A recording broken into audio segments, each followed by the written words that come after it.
tried it. I went every day for a month. Every day. I went to Subway. After about 2 weeks, the alarm clock would ring. And I'd go, oh God, I wonder what I'm gonna have for lunch today. Jeez.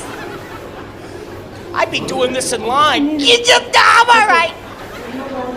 After a month, I lost weight. I also lost my will to live.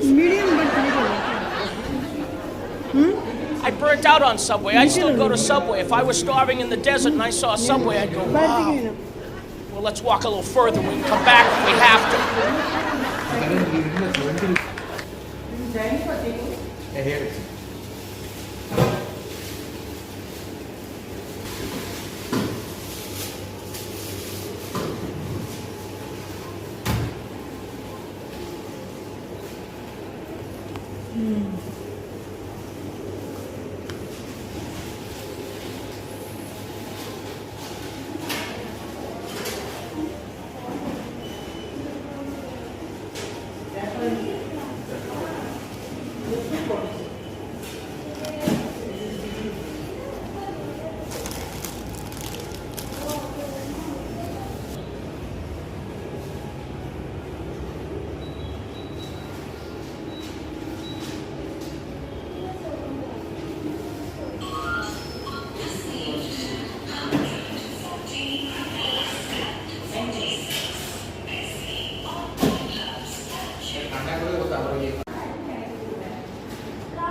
you.